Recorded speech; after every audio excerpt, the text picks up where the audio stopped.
Jackson Jr. Show. Oh, oh, oh, oh, the Jesse Jackson Jr. Show. The Jesse Jackson Jr. Show. The Jesse Jackson Jr. Show. Come on and talk. I'm Jesse Jackson Jr. Welcome to our Come on and listen to me. Jr. Show. Come on and talk with me. Come on and listen to me. KBLA, top 1580, download the app. News of the loss of Rob Reiner and his wife. And I can only imagine the sentiments and the spirit of people in Los Angeles, California, around our country and around our world who are expressing their condolences at the tragic loss of a great man. I had the pleasure of meeting Mr. Reiner one time back in 1996. I had been a member of Congress for 1 year, and I was doing an event in Los Angeles, and he came. He came with Norman Lear and other members of the World Jewish Federation, came to hear Jesse Jackson Jr. for the first time. They had obviously heard and known my father, but they didn't know much of me, and I found him to be an extraordinarily progressive, sweet, caring humanitarian, just a great individual. And so it was really difficult for me last night when I was caregiving for my father at his place of rest. And I looked up on the news and heard of his loss, and then the story began trickling out about the possibility that his son had committed this act with breaking news, even at this hour, that the son has been arrested, and it is believed that he is going to be charged with the brutal killing of both his mother and his father. And of course, I'm sitting there looking at my father, and I'm saying to myself, who could do this to a father? Who could do this to a person? But certainly, who could do it to a parent? And thought about just how troubled his mind must have been when he made that difficult decision. Whatever it was, it ended in something very tragic that is very heavy on my heart.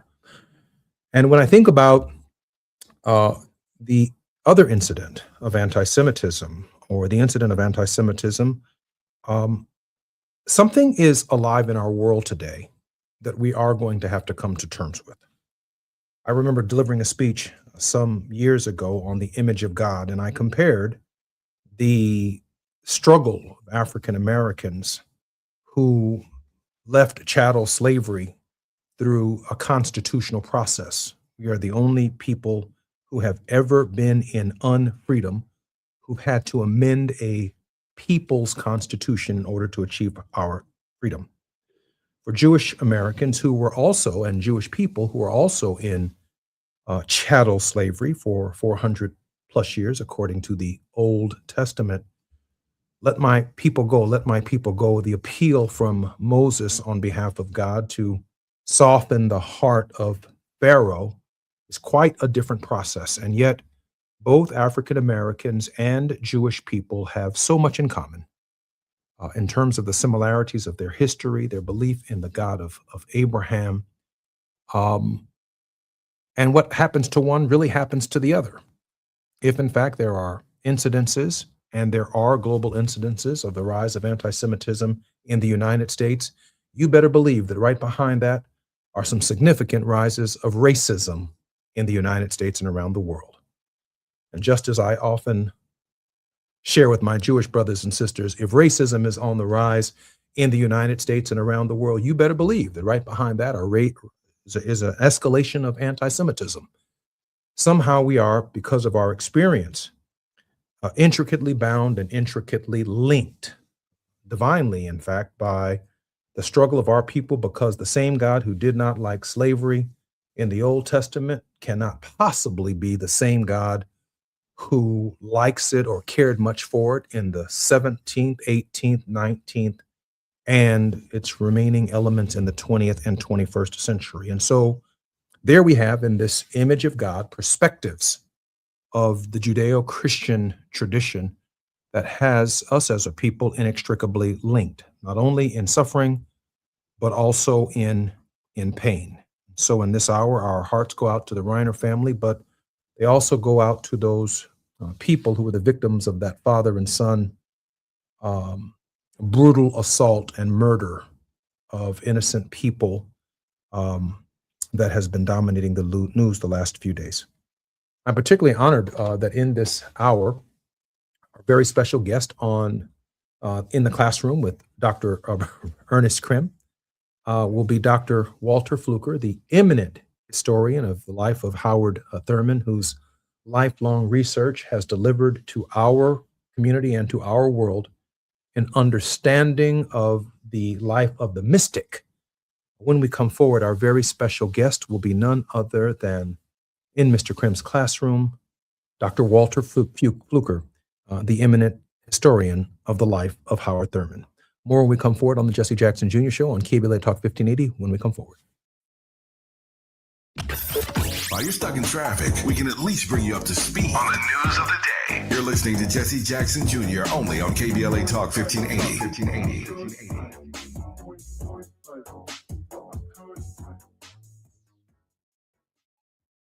Preparation, purpose, and passion fuel greatness. Join Brandon Copeland as he shares his journey from a professional football player to real estate investor, professor, and mentor committed in protecting one's wealth on and off the field. See how he turned his experiences and lessons learned into legacy. Discover life-changing plays, moves that build the future, and the importance of financial literacy to protect what matters. Catch the two-part series at casheslife.com/double impact. Brought to you by Nationwide. Break out the champagne. Everybody can blast. KBLA Talk 1580 congratulates our own Keith Underwood, host of the weekend entertainment show Black in the Green Room, on his recent honor at the annual National Arts and Entertainment Journalism Awards. Keith received a first place award presented by the Los Angeles Press Club for his entertainment reporting, and we couldn't be prouder. Congratulations, Keith, from all of us at KBLA Talk 1580. Are you drowning in IRS tax debt? I owe the IRS $37,000. Get ready for a toll-free hotline. Take advantage of new IRS tax forgiveness programs that may protect you from IRS collection agencies. They have the power to garnish your wages, put liens on your property, and levy your bank account. Civic Tax Relief can help protect you from the IRS. Civic Tax Relief basically represented me against the IRS, and by the time everything was completed, I didn't owe the IRS anything. Find out about the Fresh Start program that is now available through Civic Tax Relief. Civic Tax Relief's special tax hotline can help you discover all the relief programs available for free. I would recommend anyone who has a tax problem to contact Civic Tax Relief. Just call 800-285-3500. 800-285-3500. Don't wait. Call now. 800-285-3500. 800-285-3500. Now back to more of Jesse Jackson Jr. on KBLA Talk 1580. The Jesse Jackson Jr. Show. The Jesse Jackson Jr. Show. The Jesse Jackson Jr. Show. The Jesse Jackson Jr. Show. King Volley drops the beat. Come on and talk with me. Come on and listen to the beat.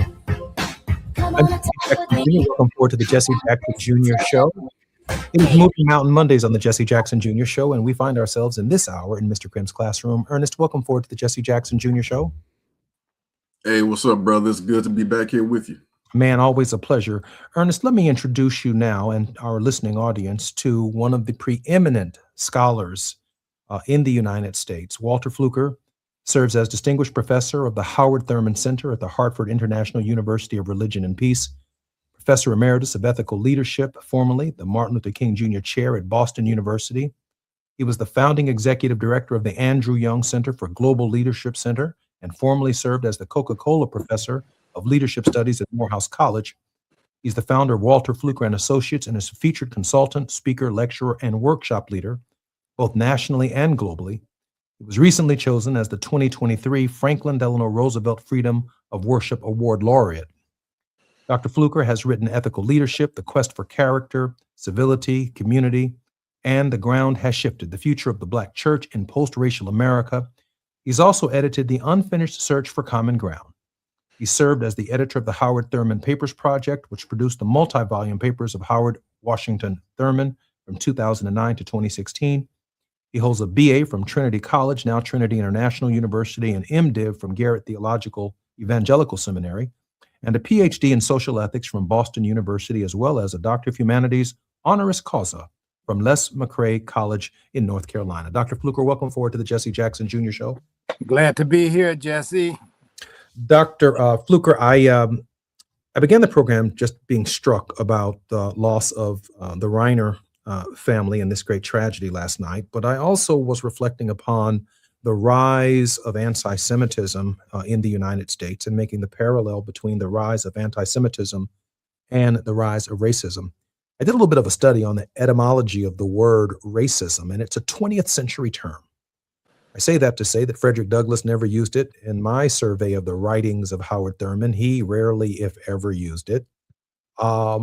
And maybe the term itself doesn't quite define everything that we have experienced before the term came into existence sometime around the 1930s. But I do know this.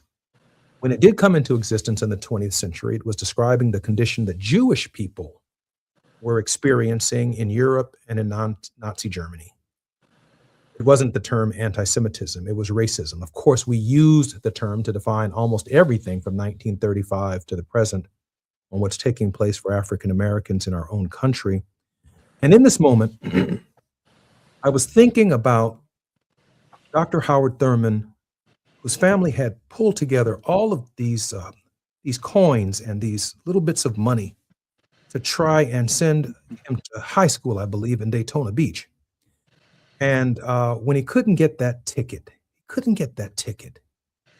to carry his luggage or his trunk with him to the high school, and he began crying and sobbing, and he looked down there and saw that stranger. He credits that stranger with head and heart for changing the trajectory of his life. And that so much, Dr. Fluker, can change in a moment, just a second of time. And I want you to reflect for a moment, Dr. Fluker, if you don't mind, on how profound that moment was that Dr. Thurman saw in that stranger at the train station. Thank you so much, Jesse, and thanks for having me back. And to Brother Krim, thanks for allowing me to be in your classroom. I'm struck by two things, Jesse, as I get to the stranger. One is race. The kind of etymology of race had to do with nations, more with what we call ethnic groupings, especially during the 19th century. But what I find interesting that you mentioned that in the 30s, maybe in the 20s, you began to see this growing anti-Semitic wave, and we know where that comes from. But at the same time, in Black life, especially in the United States, you see the incredible massacre of African Americans. Another tidal wave with the bombings of towns, the utter destruction of Black economic and political infrastructures. So there's some parallel. That's my point. And scapegoats are always convenient when you're failing in your own vision and mission. So Europe has its own challenges, its own wars, its own internal strife, and Jews become very convenient scapegoats. And I might add, we have always been the perpetual scapegoat for Europe. So it's interesting to see that kind of dynamic play out even now. It certainly has implications for our contemporary setting. Thurman and the stranger. Thurman is big on strangers. When you least expect it, the stranger shows up for Thurman. This is one instance in which it changes his entire life. This guy in overalls at a train station who sees Thurman crying, lamenting over the fact that he doesn't have enough money to get his bag to Jacksonville from Daytona Beach. And Thurman says that this man, when he saw Thurman, he walked up to him, and Thurman said he only saw the guy's boots, and his eyes went up the legs of the guy up to his face, and the guy went into his pocket on the side, came out with a tobacco pouch, and with one hand, one deft movement, he takes the tobacco, opens up some tobacco paper, rolls the tobacco into a cigarette, lights it up, and says, "Boy, what the hell is your problem?" and Thurman says he's crying, and he tells the man his trouble, and the man says, "Boy, if you want to get out of this town," and this is a Black man speaking, he says, "You want to get out of this damn town, I'm willing to help you." And Thurman saw that as the brush of the angel's wing. When you least expect it, there for Thurman, there's always a glad surprise. This is one of the ways he gets to hope. Always building up within our lives, within our narratives, but also in the social and national narrative. There is always the potential, the possibility for the glad surprise. I share that with you. Dr. Fluker, I want to hang around, and I'll ask Ernest in just a moment after I have this little follow-up question. I want to hang around this idea of the stranger. Are we not paying attention to the stranger at this hour in the development of civilization, certainly the development of American history? It seems that the stranger the idea of the stranger is almost offensive to us. We're uncomfortable around the stranger. Am I missing something here? Or is Howard Thurman saying to us that paying an even deeper attention to our neighbor does matter? You're speaking to me now. The stranger for Thurman is maybe one of the most significant metaphors for talking about God. God is a stranger in this world, and God is looking for a home. And God is on the prowl, on the search. Sometimes Thurman uses the language, God is searching for us. Even in the dark corners of hell that we've painted ourselves into, God is searching for us because this is a God who is stranger, but he's also, or she is also looking for strangers, because we are the ones indeed who are most estranged, not only from this world, but our very existence is estrangement, which for some of us we see as a kind of sin. The idea of sin as separation, alienation from self, from other, and from the God, the creator of the universe. So for Thurman, strangeness is very important.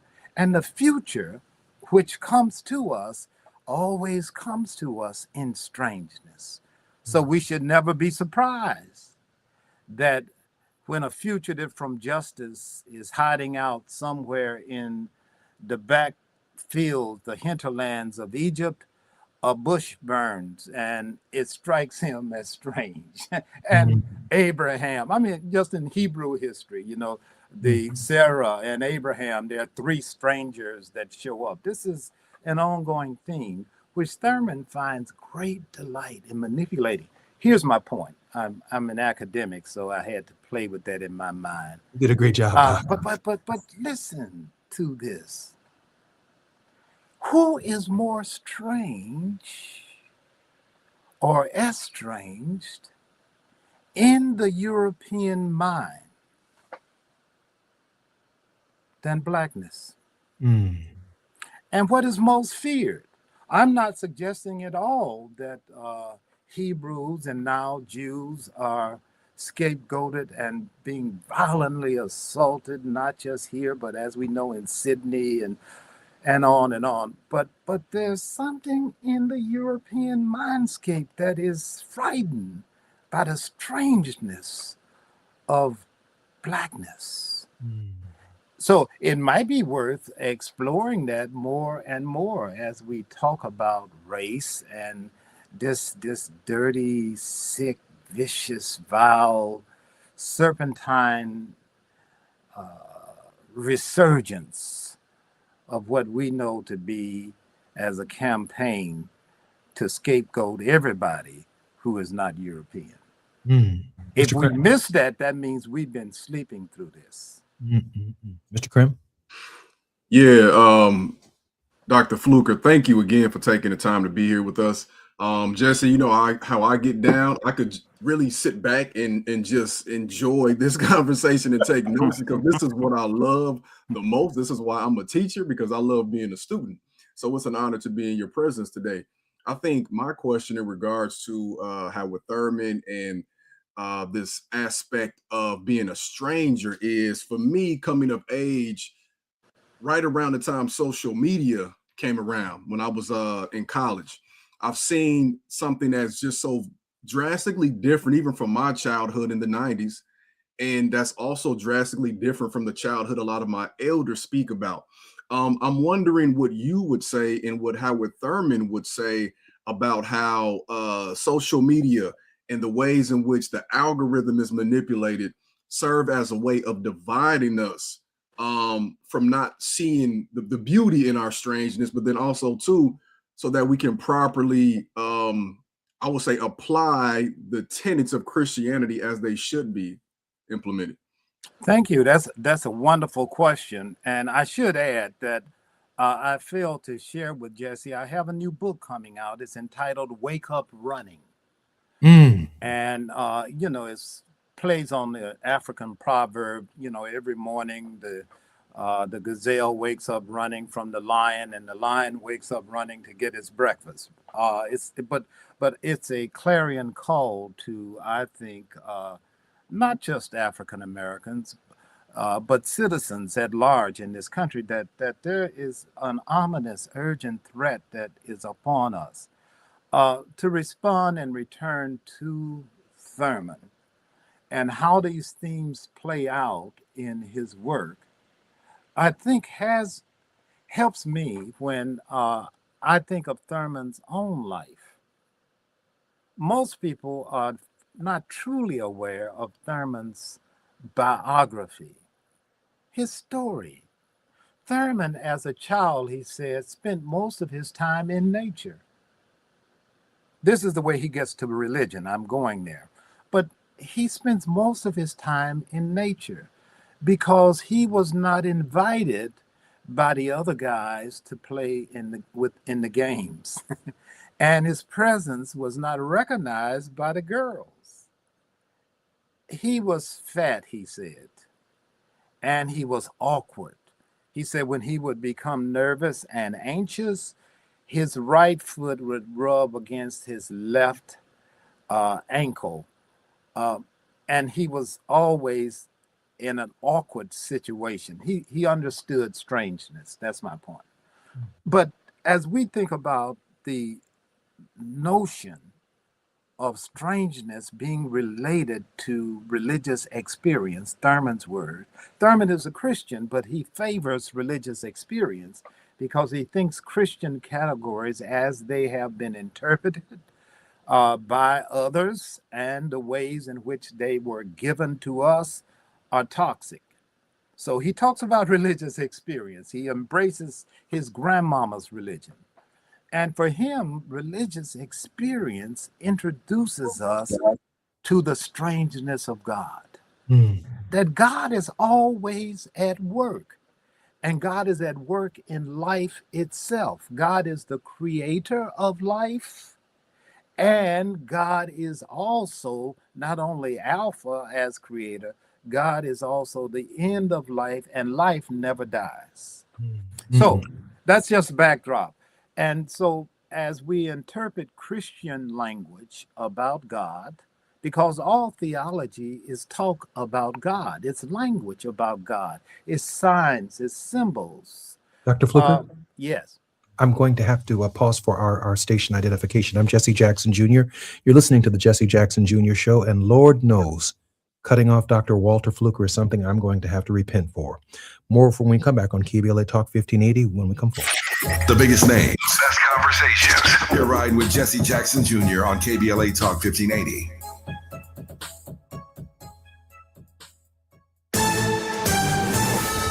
I'm Amber Payton with BIN News Now. President Trump is reflecting on a deadly weekend, calling it a rough day during a holiday event at the White House. There will be a lot of damage done to the people that did it. He offered condolences after 3 separate mass shootings. 2 American soldiers were killed while on patrol in Syria. 16 people died in a terror attack during a Hanukkah event in Sydney, and 2 more were killed in a shooting at Brown University in Rhode Island. Black New York City Mayor Eric Adams says he plans to attend Mayor-elect Zohran Mamdani's inauguration if Mamdani is okay with it. With just weeks left in office, Adams says he's at peace with just being a one-term mayor. And Hollywood director Rob Reiner and his wife Michelle were found dead at their Los Angeles home in an apparent stabbing. Former President Barack Obama reacted on X, calling the news heartbreaking and praising Reiner's legacy in film and his deep belief in the goodness of people. Get BIN News Now on demand 24/7 on the iHeartRadio app. Right now, there are young people across the world facing a tough choice: continue their dream of education or drop out to help their family put food on the table. You can help change their future in a single moment. See how far your support can go at unbound.org. This is the KBLA Sports Minute with Ray Richardson. It was a strong day yesterday for both of LA's NFL teams. We start with the Chargers. They rolled into Kansas City and eliminated the Chiefs from the playoffs with a 16-13 win. The Chargers are 10-4. Kansas City had won the AFC West title 9 straight years and have been in the playoffs every year since 2014. The The Chiefs also lost quarterback Patrick Mahomes for the rest of the season. The three-time Super Bowl champion suffered a torn ACL in his left knee late in the fourth quarter. The Rams clinched a playoff spot with their 41-34 win over Detroit at SoFi. Rams quarterback Matthew Stafford threw for 368 yards and 2 touchdowns. The Rams are 11-3 and remain tied with Seattle for the best record in the NFC. LeBron hit 2 free throws with 3 seconds left to give the Lakers a 116-114 win at Phoenix. Luka Doncic had a game-high 29 points. The Lakers are 18-7. No debates, no speculation, just the info you need. That's your KBLA Sports Minute. I'm Ray Richardson on KBLA Talk 1580.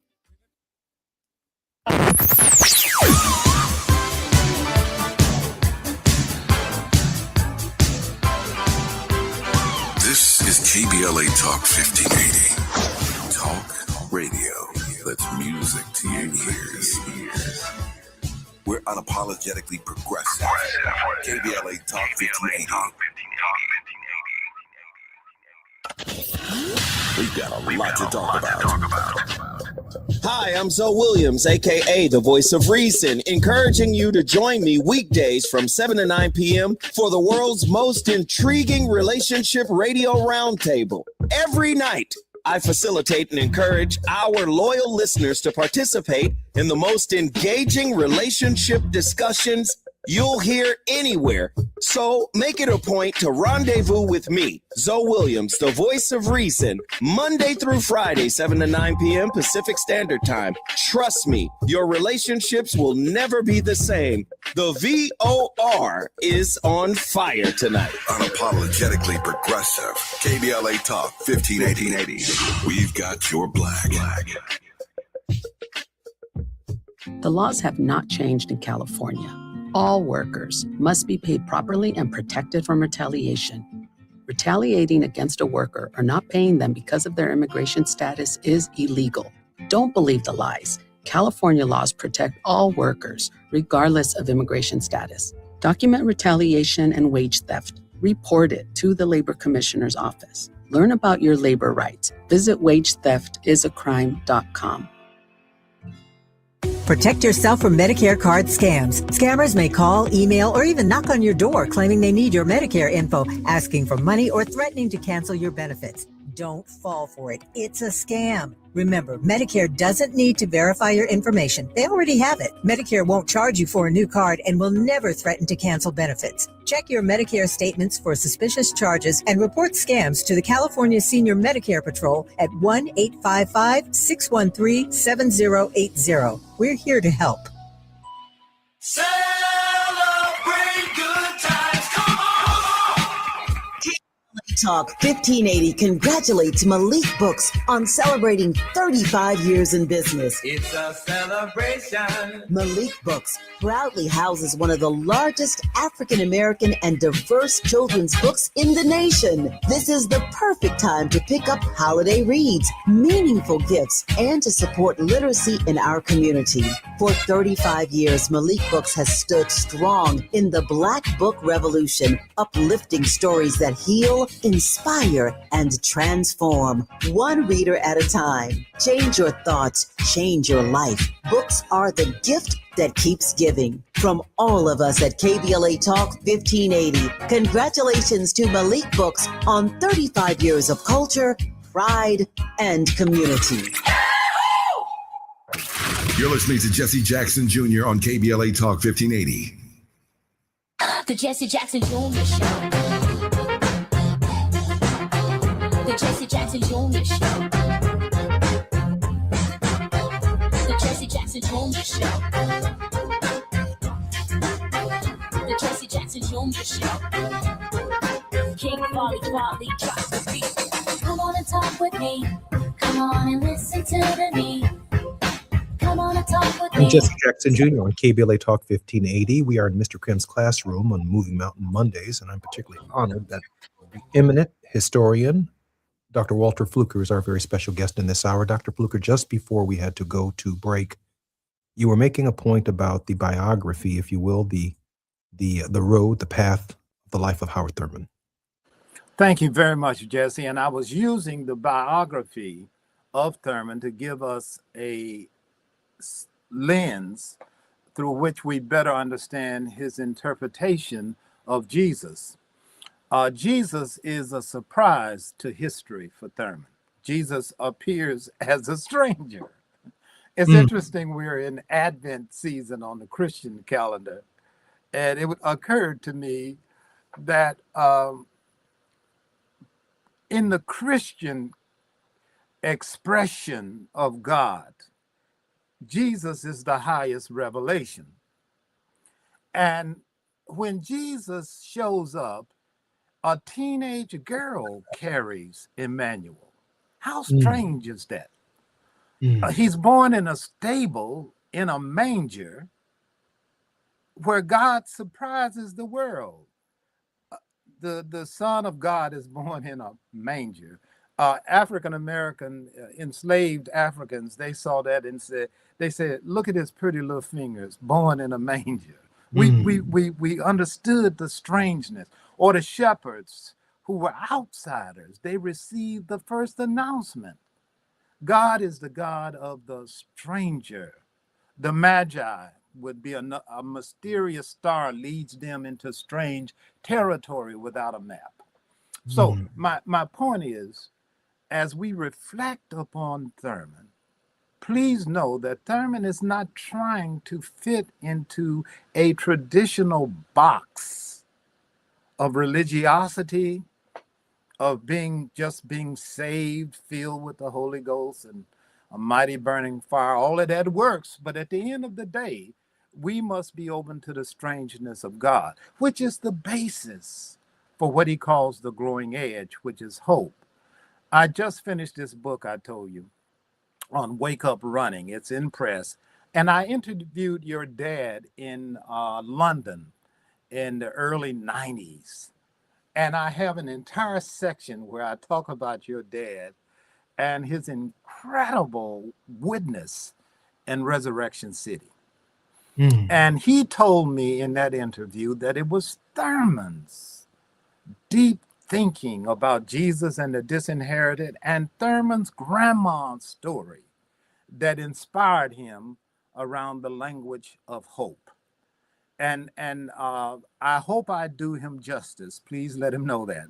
But what he basically was saying is that what Thurman was able to do was to take the very fiber of the gospel, transplant it into the experience of Black people, and give them a savior who was not just concerned about their immortal souls, but concerned about their Black bodies, the broken bodies, the diseased bodies, the disinherited bodies, and to give them a sense of hope. And that's also what I pray each day that we find when we go to Thurman to interpret the gospel of Jesus Christ. Because the gospel of Jesus Christ is good news, but that's not the only place on earth where good news broke in for Thurman. He thought we brought good news to this country. We might very well, Jesse, be the strangers that this country has been waiting for, looking for, and has forgotten and abused over and over again, especially in the midst of this fascist masquerade that we're experiencing now. I'm grateful for the latitude that Mr. Krim is giving me in his classroom to quiz Dr. Fluker. Dr. Fluker, just before I turn it back over to Ernest, I do know that Reverend Teresa Hord Owens, of the President and General Minister of the Disciples of Christ Church, both in the United States and Canada, is going to join us, I believe, momentarily, maybe even in the last segment of the program. Let me just ask you this question, because I want you to know just how hard you hit me in the head before the break. And that is that when we think about the story of the Samaritan, we often talk about the values, the altruism that Dr. King probably broke down better than anyone in terms of his extreme altruism for what he did for the stranger on the Jericho road. But when you just gave us the metaphor that the stranger who appears is God, that while we tell the story often from the perspective of the Samaritan and the good deeds of the Samaritan, that it is God that is on the side of the road, and he is observing the behavior of the priest and the Levite and everyone who walks by him. But what makes the Samaritan so different is that he sees God on the side of the road. And that's a very different relationship, Dr. Fluker. I love that. Maybe the Samaritan saw himself on the side of the road. And we are all, what is human existence except this deep, throbbing feeling that we lost something?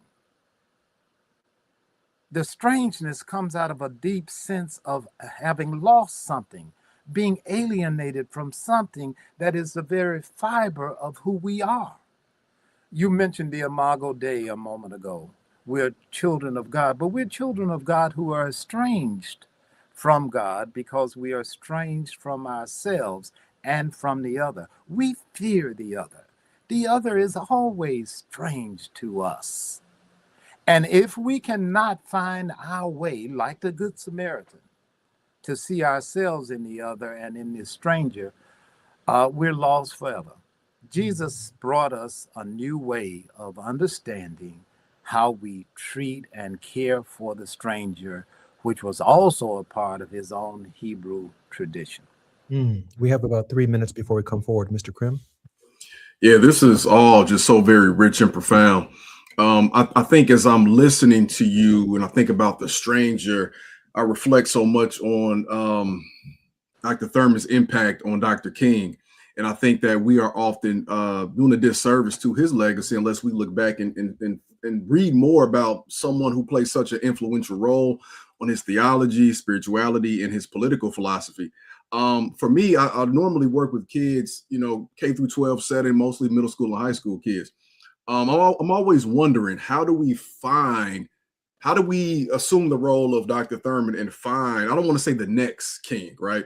I don't like that, but like, how do we find leaders who just need someone to believe in them to step up to the forefront like Dr. King did? What can we learn from Dr. Thurman's approach in that capacity? For Thurman, for King, and for this tradition which produced the Thurmans and the King, they knew something that I think our generations have forgotten. That our real work is to run through the valley, through the shadow of death if necessary, to find those emerging leaders who are already there. I spent 13 years at Morehouse College, helped develop a leadership center, and we would take young men and women always, not only to the continent of Africa, to different nations, but to Europe and other places around the world, because we know that these leaders, when we find them, we've got to also connect them with others who are looking up at a new way of being in the world. My last comment, and I'm aware time is out. You mentioned social media earlier.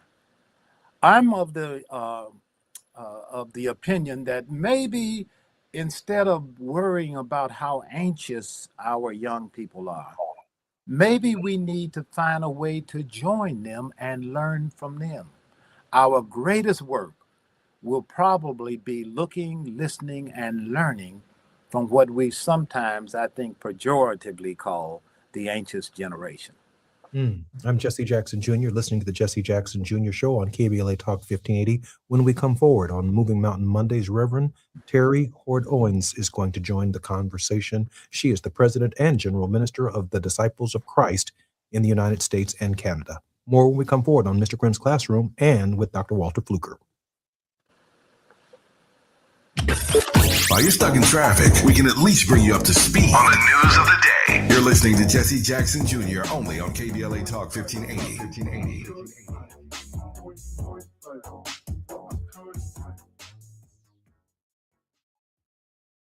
Cedars-Sinai is helping shape the future of Los Angeles, working alongside local communities and showing up with resources and healthcare programs that open doors for people across the city. Through career development programs like Next Gen Healthcare Pathways and partnerships with over 200 organizations like Black Men in White Coats, Cedars-Sinai is educating and empowering future healthcare leaders right here in LA. With access to education, mentorships, and hands-on experiences, we can build a healthier Los Angeles together. Cedars-Sinai, here for LA. 10 athletes will face the toughest job interview in fitness that will push past physical and mental breaking points. You are the fittest of the fit. Only one of you will leave here with an iFit contract for $250,000. This is when mindset comes in. Someone will be eliminated. Pressure is coming down. This is Trainer Games. Watch it on Prime Video starting January 8th. The holidays mean more travel, more shopping, more time online, and more personal info in more places that could expose you more to identity theft. But LifeLock monitors millions of data points per second. If your identity is stolen, our US-based restoration specialists will fix it, guaranteed, or your money back. Don't face drained accounts, fraudulent loans, or financial losses alone. Get more holiday fun and less holiday worry with LifeLock. Save up to 40% your first year with promo code NEWS. Visit lifelock.com. Terms apply. KBLA Talk 1580. We've got a lot to talk about. KBLA Talk 1580, connecting you with services and solutions. The Los Angeles Regional Food Bank is on a mission to fight hunger and provide nutritious food to those in need across our community.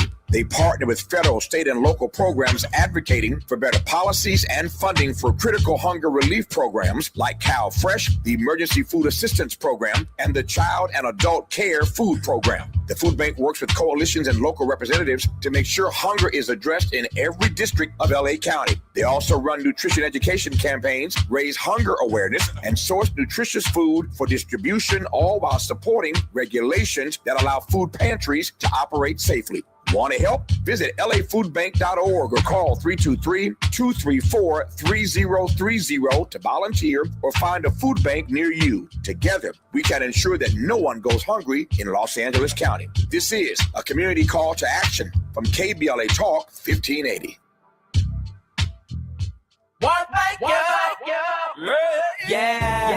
The California Crusader newspaper would like to thank all of our subscribers for their support throughout the years, proudly serving the South Los Angeles and South Bay areas for more than 40 years. The California Crusader is a multicultural, Black-owned, adjudicated newspaper that focuses on providing newsworthy information to the people in our community.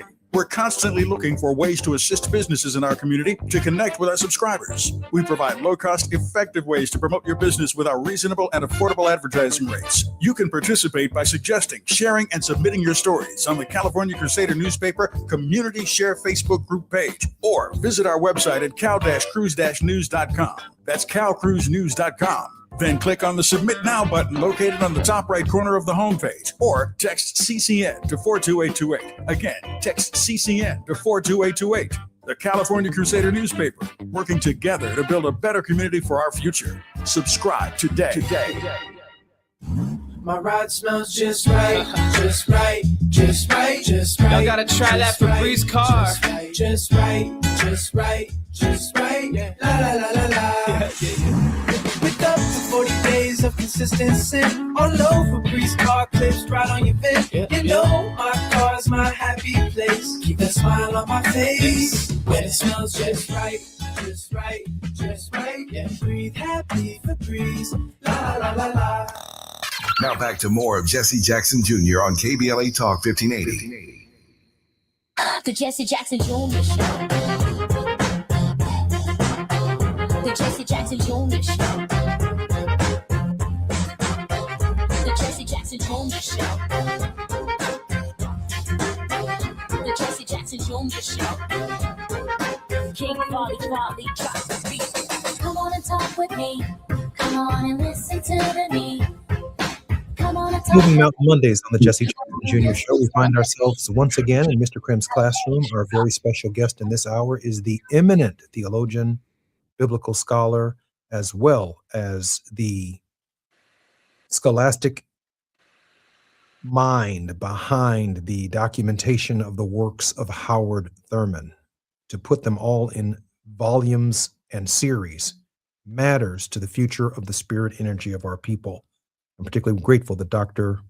Walter Fluker is our very special guest, but joining us in this final segment and then for her own show with Terry Hord Owens. Reverend Teresa Hord Owens is the General Minister and President of the Christian Church, Disciples of Christ in the United States and Canada, an author and advocate for church living out its calling. She is the first person of color and second woman to lead the denomination. I have more to say about Reverend Terry Hord Owens when we come forward in the next hour, but I want her to spend some of this precious time with Dr. Walter Fluker. Oh my goodness, Mr. Krim's classroom is rich today. My goodness.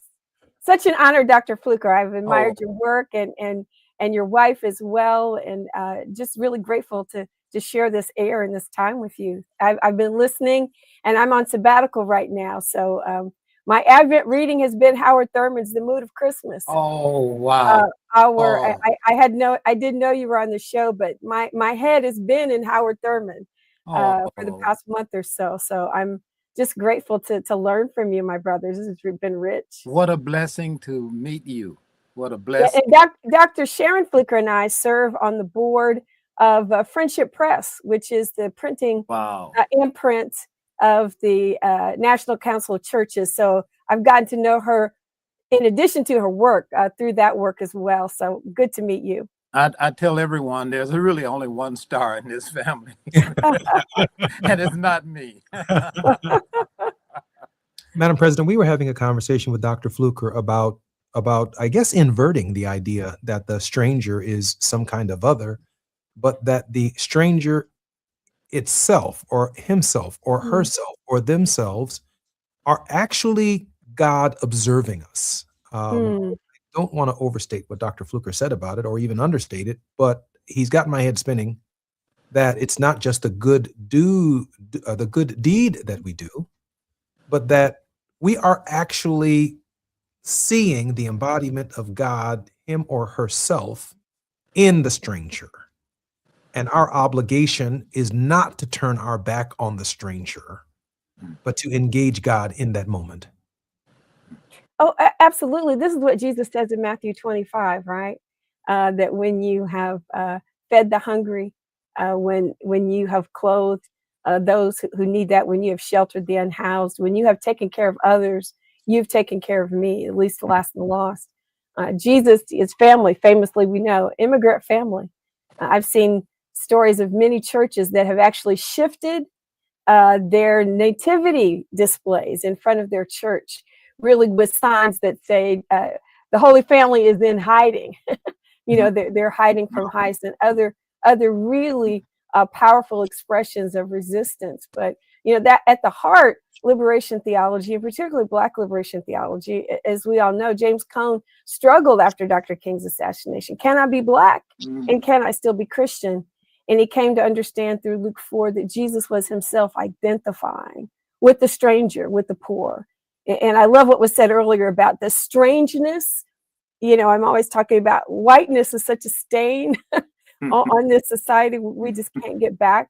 So anything that is not white and does conform is strange, and so therefore is devalued. And that's Jesus is God's perfect revelation to us of who God is and what God cares about. And I think Jesus gives us all kinds of examples about how God is in fact observing, and that God doesn't show up where God is expected most of the time. Or when God shows up, he shows up in unexpected ways. Let me just say that. Dr. Fluker? Yeah, I'm thank you, Dr. Owens, for these words. I could just listen to you. I was wanted to go back to Dr. Mr. Krim, whatever you want to be called. I'm not big on these doctor things, but I know it's unnecessary in some conversations. But listen, I think that one of the most eloquent statements about strangeness is the enslaved Africans' experience of the manger in these spirituals. Remember, I spent a lot of time in Morehouse. That's all we do down here in Atlanta. We still have the spirituals. Cone went back to the spirituals and the blues. That's where, and Thurman was the progenitor of the work on the spirituals. Negro spiritual speaks of life and death. He didn't just stay with the theology that his oppressors gave him. He went back to those old songs. And so listen to this. Sweet little Jesus boy, born in a manger. Then they said, they didn't know who you was. Yeah. And then they have a little line that says, they treat you mean, Jesus. They treat me mean too. Sweet little Jesus boy. They didn't know. And this is the point. Yeah. That when God comes to us in God's strangeness, God is summoning us to pay attention, certainly to the stranger outside of us, but the strangeness that exists within us, which I believe is the image of God, which is calling to itself, from the other within us. That is Howard Thurman. But I think it's true even if Thurman hadn't said it. God is calling for God's self. God is looking for God's self. Yeah. It's like God lost something and God is looking for it. And God cannot be all that God wants to be in the world until God finds this. And God will not give up on us. Doc, when is your next book being released? September. It's on Broadleaf Press. September is entitled Wake Up Running, Building Democratic Space at the Crossings of Madness and Hope. Dr. Fluker, how can we support your work? Please just tell everybody, run through the hills and the valleys and tell everybody that the book is coming. And it's a sequel to The Ground Is Shifted. If people read The Ground Is Shifted, it's a message to Black people, but not Black people alone. It's also a message to our allies.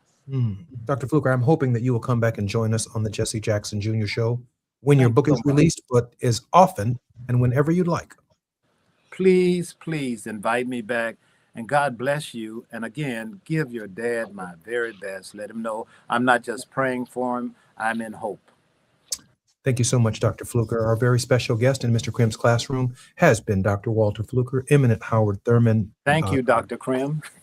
Scholar, as well as philosopher, thinker, and contributor in major ways to African-American spirituality.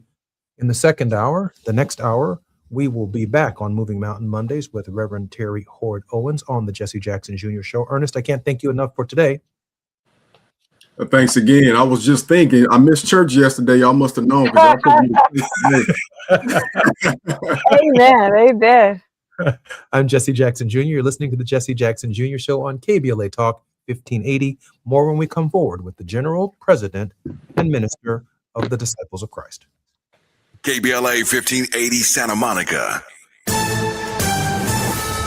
I'm Amber Payton with BIN News Now. President Trump is reflecting on a deadly weekend, calling it a rough day during a holiday event at the White House. There will be a lot of damage done to the people that did it. He offered condolences after 3 separate mass shootings. 2 American soldiers were killed while on patrol in Syria. 16 people died in a terror attack during a Hanukkah event in Sydney, and 2 more were killed in a shooting at Brown University in Rhode Island.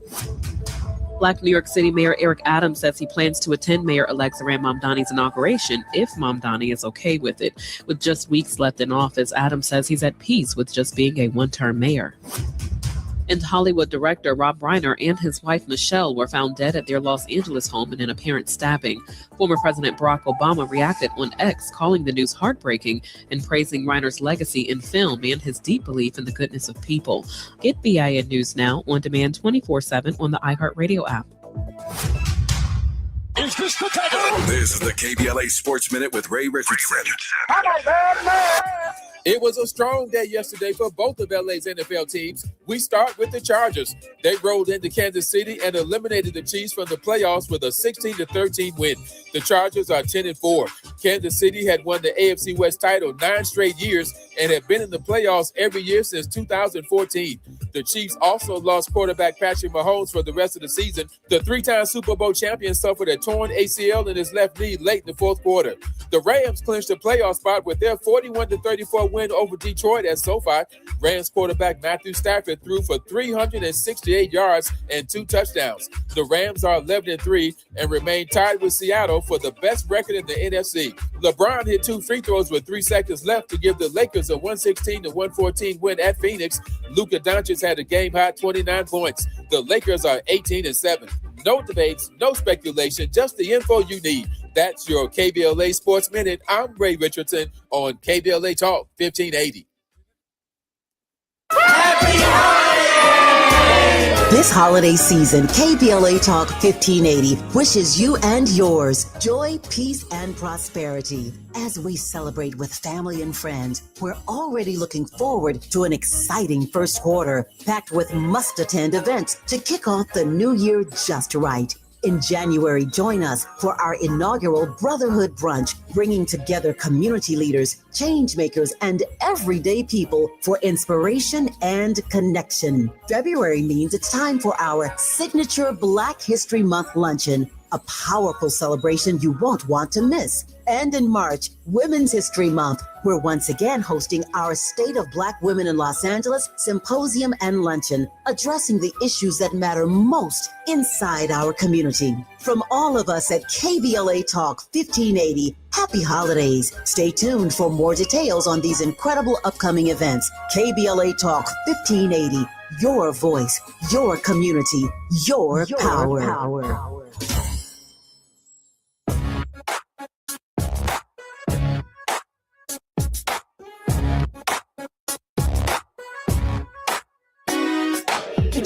Jackson Jr. Show. The Jesse Jackson Jr. Show. The Jesse Jackson Jr. Show. The Jesse Jackson Jr. Show. Come on and talk with me. Come on and Jackson Jr. Welcome forward to the Jesse Jackson Jr. Show on Moving Mondays.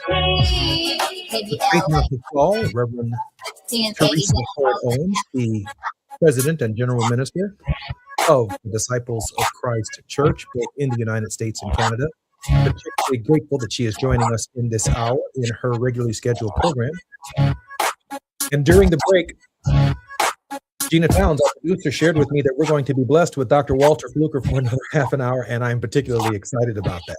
And so welcome forward to the Jesse Jackson Jr. Show on KBLA Talk 1580. Dr. Walter Fluker, Reverend Teresa Hord Owens, welcome forward to the Jesse Jackson Jr. Show. Dr. Fluker? Oh, my goodness. Terry, how are you?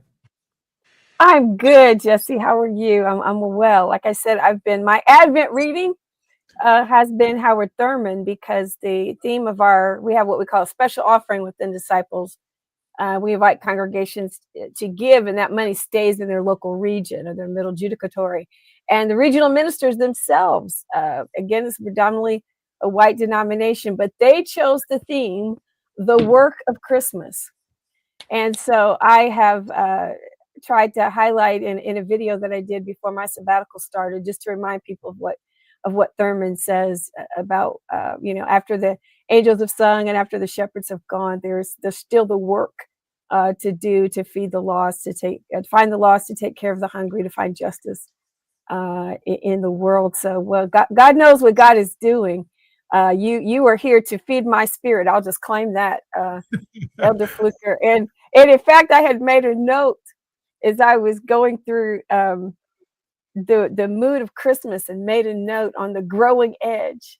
And that is my personal theme for my sabbatical time. Wow. You're weary, you're tired. There's so much, church is a lot. People are a lot. And as a Black woman leading a predominantly white institution, it's a lot. And so that this reading has really fed my spirit during the sabbatical time. And so that's in addition to rest, I've been wrestling with that idea of what's the growing edge. It's like when you think you're at the end, that sense of hope, of that breath that you think may not be there, that strength, that reach that you think may not be there. So this is just a gift to hear you. I have a question for you, if I might, Jesse. Oh, I'm just really enjoying you talk about the work of Christmas and the growing edge, which is also one of my very favorite meditations in Thurman. Yeah, I just wanted to spend that time. And one of the things that I've been struggling with as both a minister who's done congregational work, I was a second career minister. And so really came to ministry in sort of a very non-traditional kind of path. But I really believe, and I think Thurman believes this, that at the heart of everything is what we believe about God. And you talked about, the strangeness of God, and how I'm curious about how we help people to have this kind of inner life, right? This inner journey that Thurman understood so well and modeled for us so well, as a sort of understanding is the foundation, right, for the work of justice that we do. And it's, I used to joke and say, if I preached, Isaiah in the year the King Uzziah died, I wouldn't have to say anything other than that in a Black church. All you would say is, in the year the King Uzziah died. And then say, yeah, and that's all you would have to say, because our understanding and our tradition of the word, of the power of the word, and even of the power of worship, however, we can have critiques about it being overly performative and overly this and that, but we understand holiness, we understand sacred space and sacred presence. And I think part of our challenge, even as Black people, is kind of pulling those things together. That says, that said, if God indeed isn't holy, then, God is showing us through Jesus what we must do. And I find that in the white church, it's the opposite challenge. I've got to remind you that all this wonderful thing that you think you're doing, the food pantry, the this, the that, you think you're good people, but you've not come yet to understand the holiness. And I love this idea of the strangeness of God. You've not entered in to have that particular journey that will undergird why you're doing what you're doing. Because if you were to do that, then the racism, I think Thurman says this somewhere, it's like, if you were to understand God and the sanctity of God, then there's no way that you could abide racism. There's no way that you could abide misogyny, because you would understand God's holiness and God's ineffable nature. Unknowingness means that you can't withhold, and I say this in my book, you don't have the right to exclude or not love anything. So I've rambled on too long, but just curious to engage.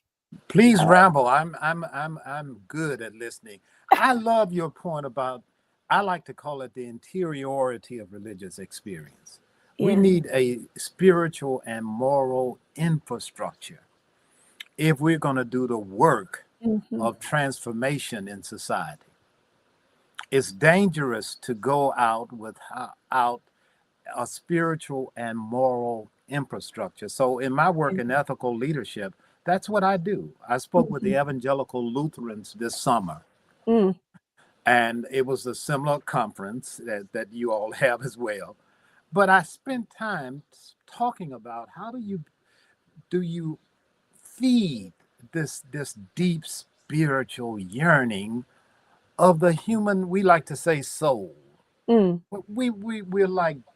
We're thirsty. We're like the deer. Thurman has a great little story, and Jesse will have to go to break after I tell this, but he says, and this goes back to 1934, he says, in the early spring, the young deer, roe deer, Indian deer, male, goes crazy. There's a scent in his nostrils that he can't let go. And he runs over hill and valley and mountain until he falls out exhausted, looking for the source of the scent. It's mating season. But he finds the scent in his own hide. This thing that we're looking for, it confuses us because we look at the other, thinking the other has what we need, and the other does have what we need because it's the same thing that's within all of us. And I think this quest for deep spirituality may be the most important work we can do at this time. Deep calls unto deep.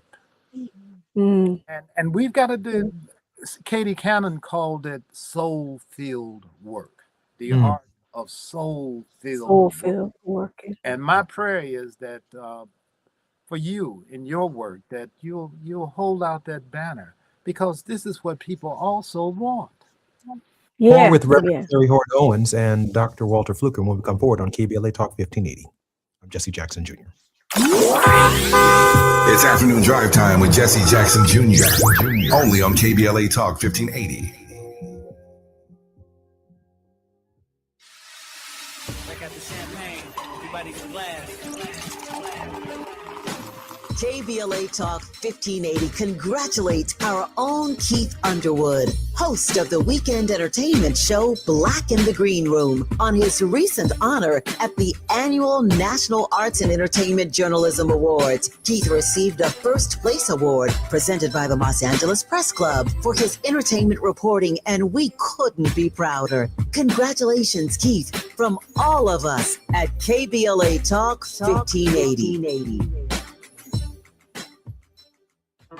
Are you drowning in IRS tax debt? I owe the IRS $37,000. Get ready for a toll-free hotline. Take advantage of new IRS tax forgiveness programs that may protect you from IRS collection agencies. They have the power to garnish your wages, put liens on your property, and levy your bank account. Civic Tax Relief can help protect you from the IRS. Civic Tax Relief basically represented me against the IRS, and by the time everything was completed, I didn't owe the IRS anything. Find out about the Fresh Start program that is now available through Civic Tax Relief. Civic Tax Relief's special tax hotline can help you discover all the relief programs available for free. I would recommend anyone who has a tax problem to contact Civic Tax Relief.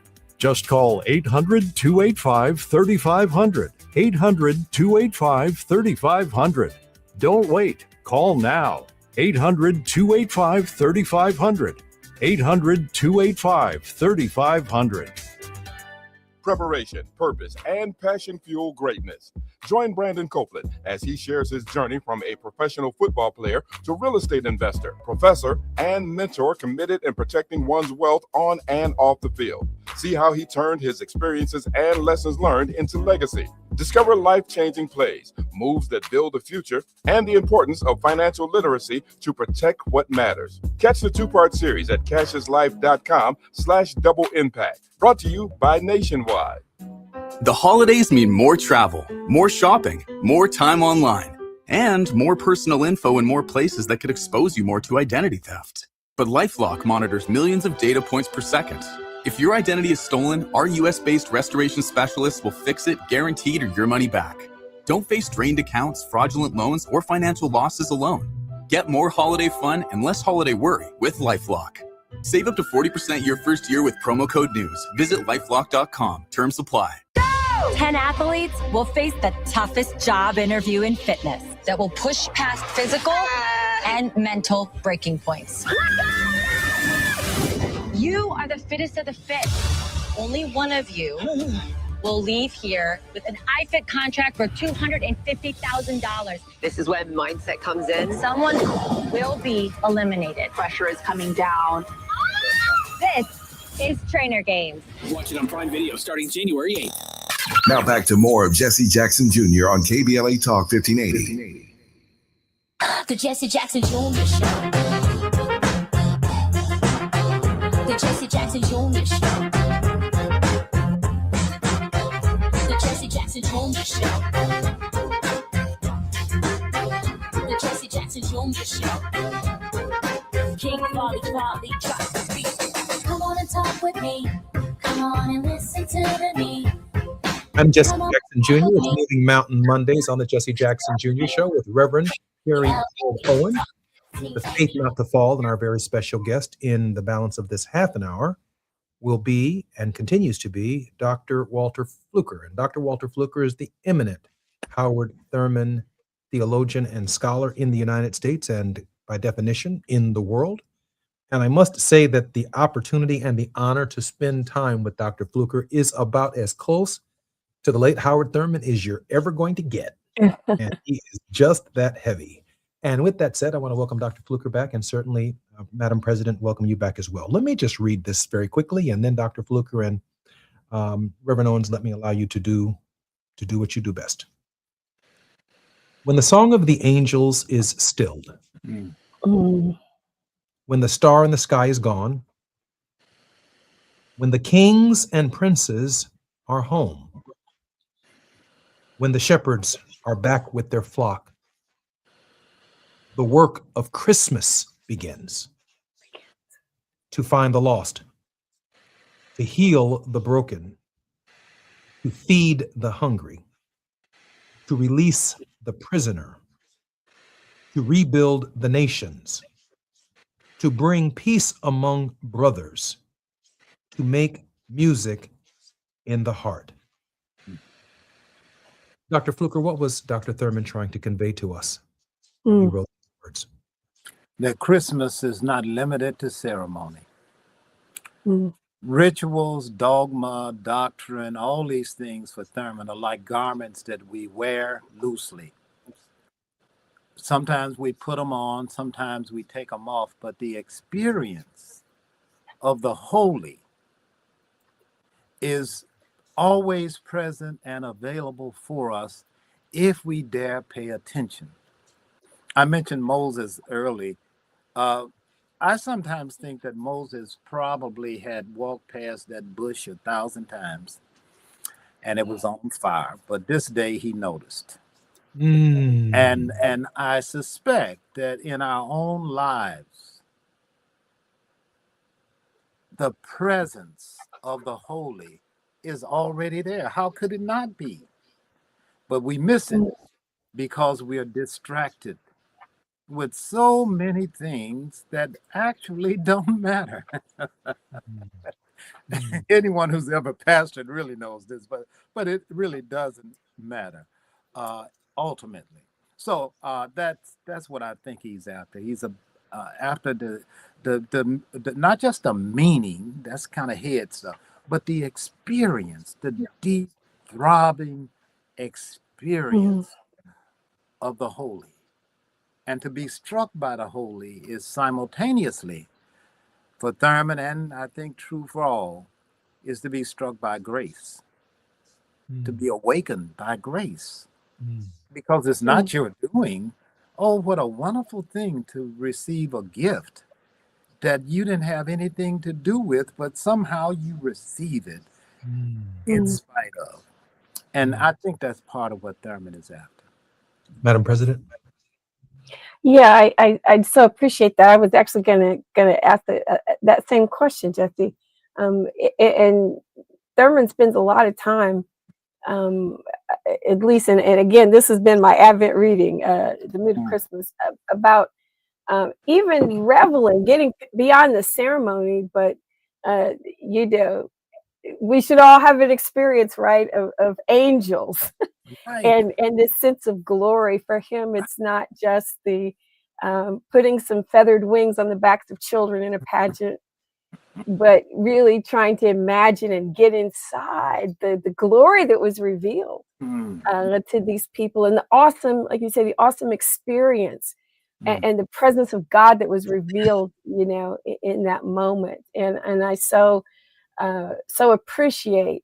Again, my diagnosis of my denomination, and William Barber always teases me about that, because I say our church, and I'll just limit it to the Disciples of Christ, I won't own anybody else, but we are spiritually dry and biblically illiterate.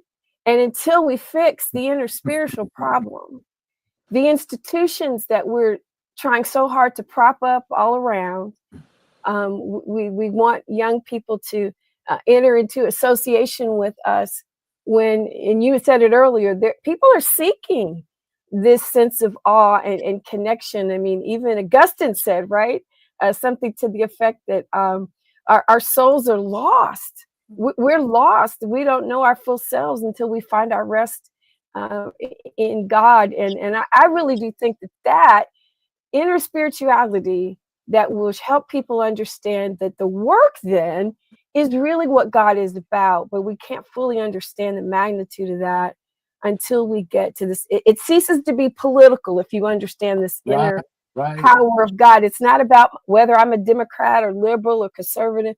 I'm just trying to see the kingdom of God become real on the earth. If in fact I can get to that inner place. The first meeting I ever had with Thurman, he asked me what I wanted to be, and I gave him the kind of naive response that everybody does. And he looked at me for a long time and said, "But what do you want? What do you want?" And part of what he was asking, what is it that you hunger for all the time? It's always there. How do you feel the hunger of your heart? Institutions are good, but for Thurman, and this was his word as well, he said they are significant, but ultimately they're artificial. The deep. And Thomas Merton says it this way. He says, "What negligence is this? Run to the mountain and see God." Let me ask this. That's what I'm saying. Dr. Fluker, let me ask this question, because my father also knew Dr. Howard Thurman, and he said he was amazed by two things. One, he said Dr. Thurman used to speak with trees. He used to go outside and talk to trees. Right. But he also did something my father said he had never seen someone do before. He preached his own funeral. And everyone had to sit there in the congregation and listen to what Howard Thurman had to say about Howard Thurman. He's such a character. So is your dad, by the way. I have a quote for you, Doc, and then I know that our time draws near. The movement of the Spirit of God in the hearts of men and women often calls them to act against the spirit of their times, or causes them to anticipate a spirit which is yet in the making. In a moment of dedication, they are given wisdom and courage to dare a deed that challenges, to rekindle a hope that inspires. Are we living in such a time as this? Oh my God. And Dr. Owens, I want you to chime in. Oh my God. Yes. Oh, yeah. Thurman knew stuff, right? And so he's playing with you like it's one of his favorite analogies. It's like the cat plays with the little mouse. Just plays with. He's playing with you. He knows stuff. He not only talked to trees and to animals, he believed that if this same thing that is within us is also in all of creation, why is it not possible that we can communicate with the same species or the different species? Because this, theologically, we call it a sacramentalistic ontology. The glory of God is in all of creation and is shouting, but we are deaf to it because we're not listening deeply. Reverend Owens? Yeah, and I think it all gets back to even, and again, my frame of reference is always this multiracial, predominantly white environment where I'm trying to break through, I think, with some of these things that are so powerful in our tradition, not because I think everybody needs to be like Black people, but because I think everybody needs to really understand the importance of God. Everything begins with what we understand about God. And if we embrace this power, this mystery, this strangeness of God, then we are able to see the glory in creation, and we are able to see, even from a policy standpoint, the necessity for preserving water and air and creation, because it's God. It's the reflection of it's part of all of God's creation. And if you don't have a respect or an understanding really for the holiness of God, you're stunted. You're stunted even in your moral understanding. And I always say, I don't care what your tradition is. I'm a Christian minister, but if you don't have some understanding of the holy, however you call it, however you define it, it's very difficult to move through life without any kind of coherent moral or ethical framework. And that's not proselytizing. That's not saying that you're laying forth one holy text over another or one holy ritual over another. but something that's strange and beyond yourself. Yeah. If Yes. you don't have some respect for that, you're stunted. You're just dry. Let me just add some of what I think I just heard, and I might be stretching it. And maybe I misinterpreted what I did here. And that is this, that our sense of spirituality as Black people, I want to bring it on home to the immigrant community, to the National Guard, to the capital of the United States.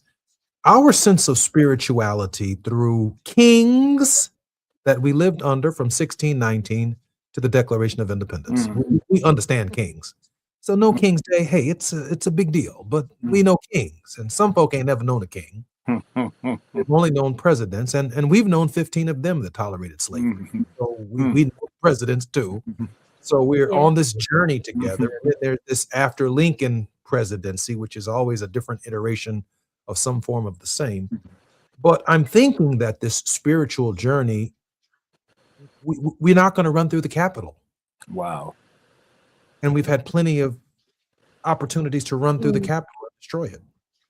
On this Thurman journey, this pre-existent thinking to justify the ends, we give it some thought before we do. We reflect on the journey. We know that while we use the term forgiveness for people, forgiveness existed in the world before Jesus of Nazareth. But the forceful way within which Jesus brings it forward 2,025 years ago, along with love and mercy and redemption, it is impossible to imagine the world before the Nazarene. It's impossible. Wow. Because he owns it now because of how he taught us to apply it. Wow. Dr. Fluker, we don't have but 2 minutes left, and I know that your time draws near, but I'm going to use every last bit of my 2 minutes to read something with your dad. Okay. We're talking about a bomb in Gilead. I say, sitting there in his hotel suite, that memory stirred something in Jackson's spirit as he rocked in his chair and began to visualize the moment he climbed onto a makeshift platform, looked out at a weary crowd, and called out, "My brothers and sisters, I know that you're tired and cold. I know that some of you have run out of money and can't afford food, but don't give up. Keep hope alive. Yes, keep hope alive." That's still the word. That's what Advent is. Yes, yes. That's who Jesus is. Keep hope alive.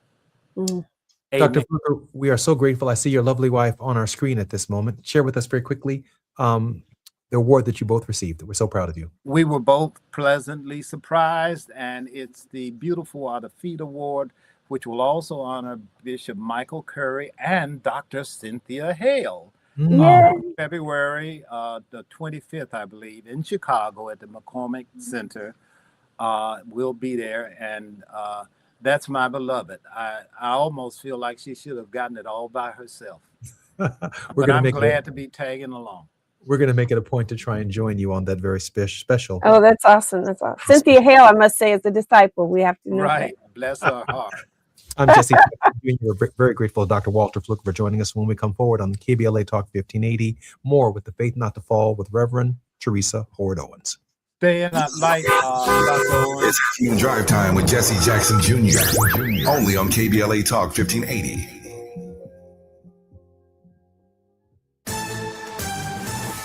I'm Amber Payton with BIN News Now. Providence, Rhode Island police have released the person of interest in the Brown University shooting that left 2 dead and 9 others injured. Mayor Brett Smiley says the investigation is still ongoing, but the public remains safe. But we want to inform the community that that individual will shortly be released from Providence Police. The university, while not an HBCU, became the first non-HBCU member of the HBCU Library Alliance and launched the Health Equity Scholars Program with Tougaloo College to promote diversity in public health. Black Maryland Governor Wes Moore says he and the First Lady are praying for the Brown University shooting victims and have offered support to Rhode Island's governor.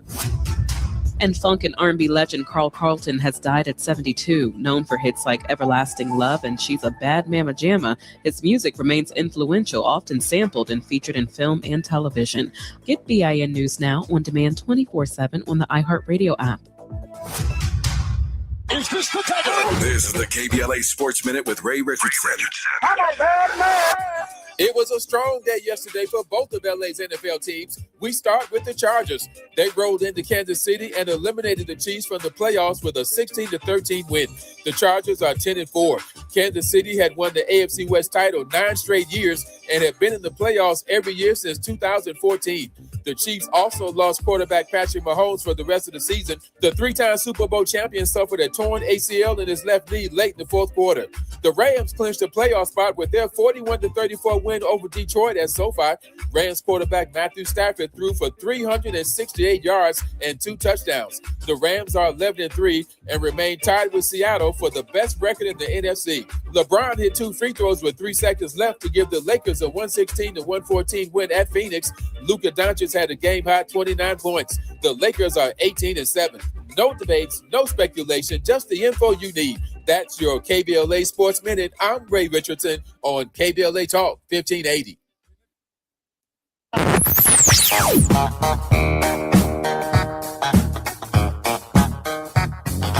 This is KBLA Talk 1580. Talk radio.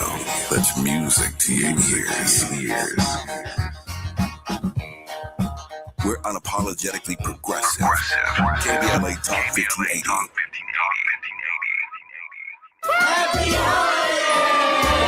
This holiday season, KBLA Talk 1580 wishes you and yours joy, peace, and prosperity. As we celebrate with family and friends, we're already looking forward to an exciting first quarter, packed with must-attend events to kick off the new year just right.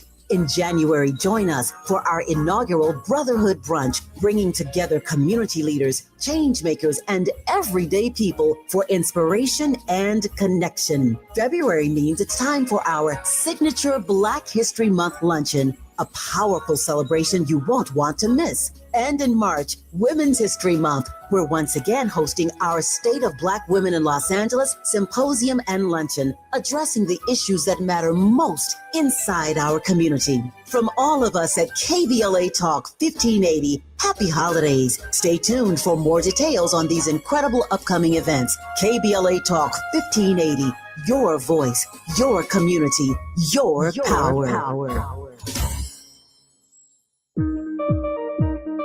JP Morgan Chase offers tips for the local business owners in 2025. Small business landscape is ever changing, and the Los Angeles market is no exception.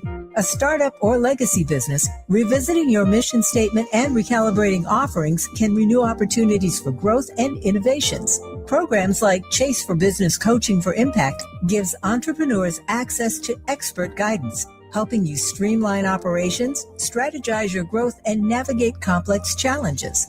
Businesses with a clear sense of purpose can navigate any challenge effectively, but also build stronger customer loyalty. Visit chase.com/coaching for impact for more information. This segment is sponsored by JP Morgan Chase.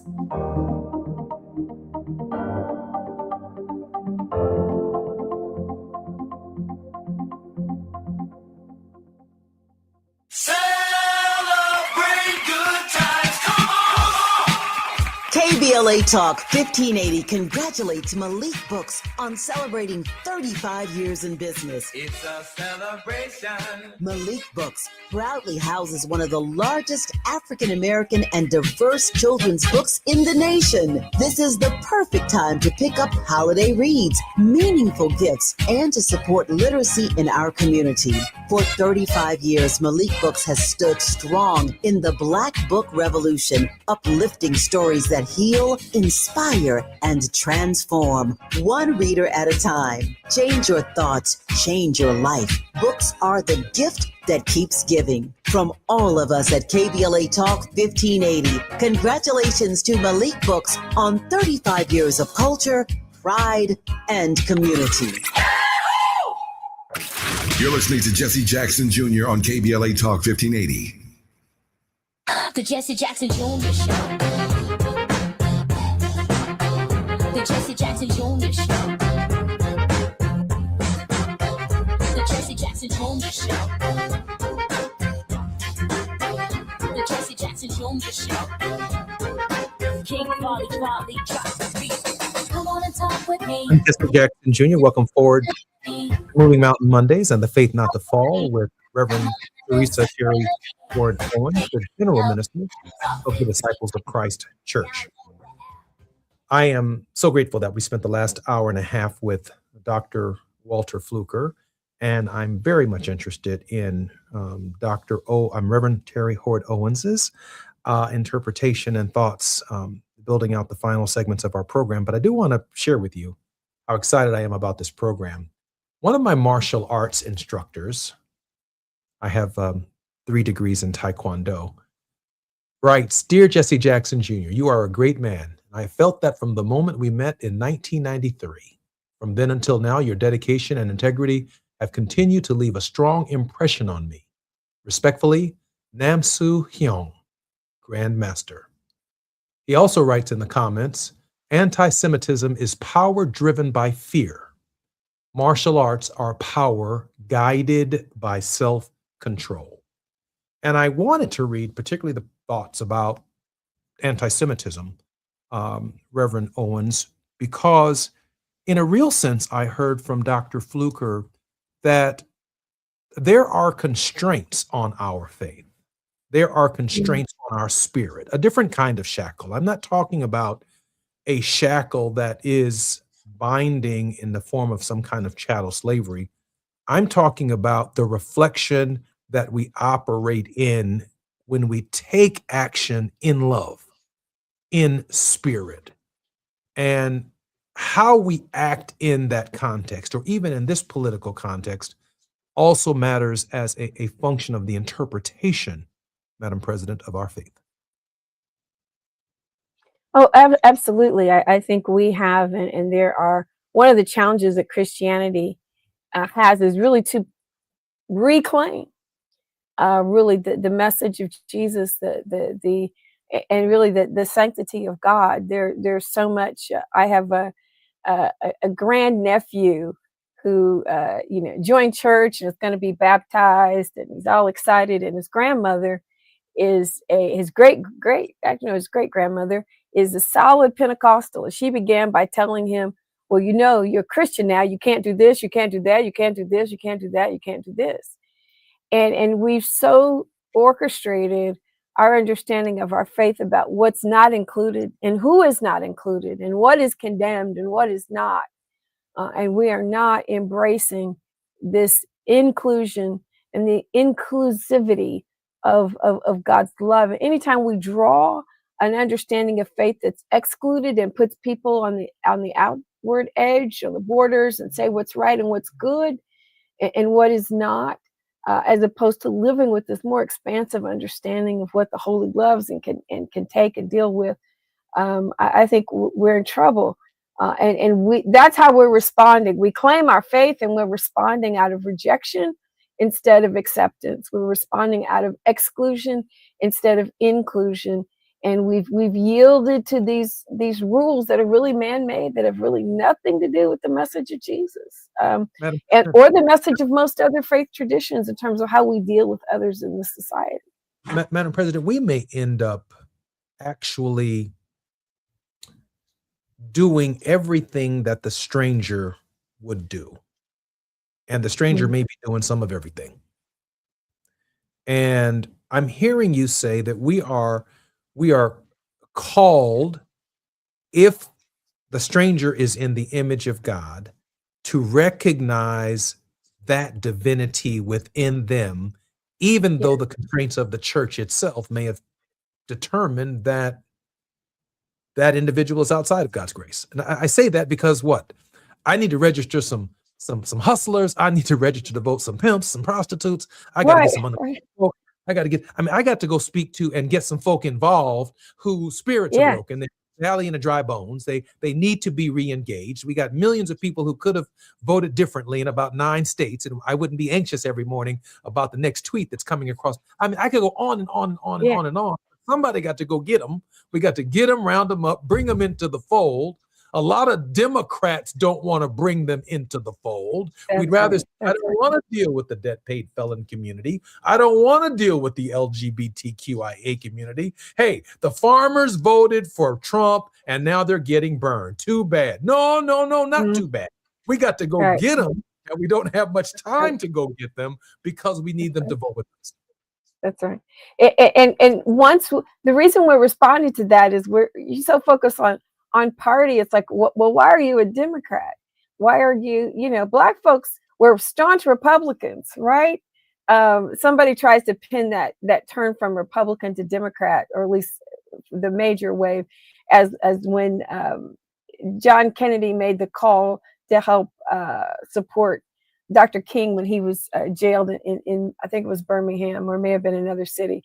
But actually, Black folks made that change a lot earlier with Franklin Roosevelt. And when you begin to see your self-interest being served, that's important. But those of us who are in a place where we have a platform and we can speak, whether you're trying to get people to come to church or get people out to vote, you have to see the sanctity of God in them, see their humanity is full and rich, regardless of where they live, how they vote, what zip code they're in, what they may or may not have done with their money. No one is beyond redemption. We saw George Wallace years ago, right, go through. Some people question the redemption, but he said, I changed my mind. I was wrong. I understood that. If Donald Trump tomorrow were to tell us that he had really changed his mind, we would need to see some, because repentance and change is about action that follows that. You haven't repented unless you're no longer doing those things, or we see a clear line of that. But I'm not going to withhold the possibility of redemption for anyone. But in my engagement and my responsibility to show love for you, my responsibility to work for a world where you're okay, that's my faith talking. I have that responsibility no matter who you are, what you do. And if I have an evangelical, in the true sense of the word, agenda, which would be to say, I want you to understand Jesus as I understand Jesus, the best way I could do that is to say, man, I'm working for policies that will allow you to have a living wage, that will allow you to be able to afford safe housing, that will allow your kids to get the best education no matter where you live, that will allow you to be respected in your workplace. And I'm doing that because I've been called to work for a certain kind of society, and my faith calls me to do that. But you're right, we can't be afraid and despise those people who are in greatest need of, that kind of advocacy that, if based on the sanctity of their humanity, it is what people are looking for. See me, hear me, respect me, listen to me.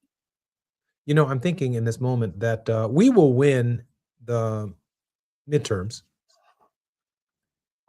not by the margin of our anger at Donald Trump and MAGA. We're going to win or lose by how we treat the stranger. That's going to be a bigger message for me now. The stranger, the man who, in a moment, in a second, in a brief conversation, changed the life of Howard Thurman and changed the trajectory of his path because he bought him a ticket for his trunk to go to college or to go to high school. And how many strangers are we meeting and speaking to on a daily basis as Democrats that we are turning our back on because we are self-righteous, because men and women did some time, or the LGBTQIA, we don't like the way they marry or who they want to. We will win or lose in the final analysis by how we treat the stranger. And until we see the stranger as our neighbor and even as an embodiment of the divine itself, herself, himself, the way we treat and speak to the stranger is going to be a factor in whether or not we win political elections. You can believe that. Now, whether they extrapolate upon it and build upon the hermeneutic, that's a whole nother thing. But it took all of this hour and a half to get to this right here. I'm Jesse Jackson Jr. You're listening to Jesse Jackson Jr. Show. our guest and our regular contributor, Reverend Terry Hoard Owens. More on the Faith Not to Fall when we come forward on KBLA Talk 1580. While you're stuck in traffic, we can at least bring you up to speed on the news of the day. You're listening to Jesse Jackson Jr. only on KBLA Talk 1580.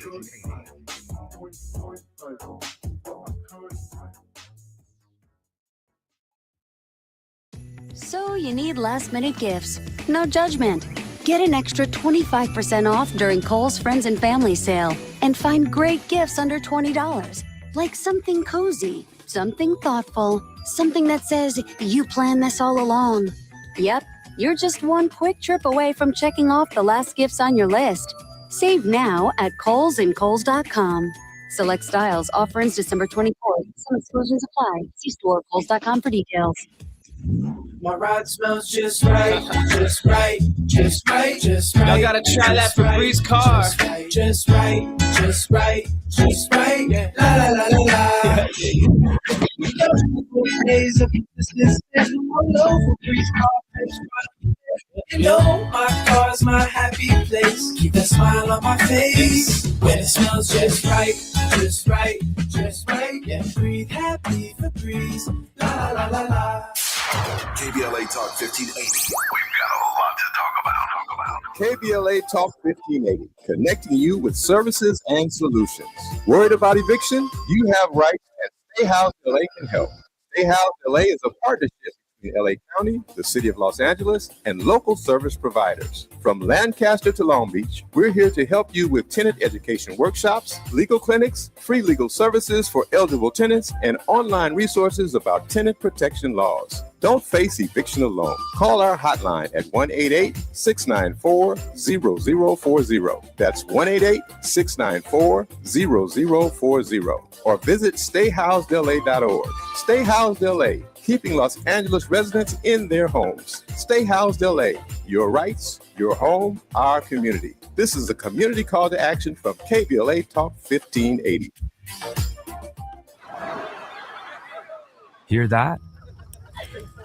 That's the sound of your life. Perfectly imperfect. Beating in rhythm to the world you've created. But every time you drive after drinking, music gets drowned out. Your life sounds pretty great. Don't let a buzz ruin it. Buzz driving is drunk driving. Don't drive buzzed. A message from NHTSA and the Ad Council. Now back to more of Jesse Jackson Jr. on KBLA Talk 1580. The Jesse Jackson Jr. Show. The Jesse Jackson Jr. Show. The Jesse Jackson Jr. Show. The Jesse Jackson Jr.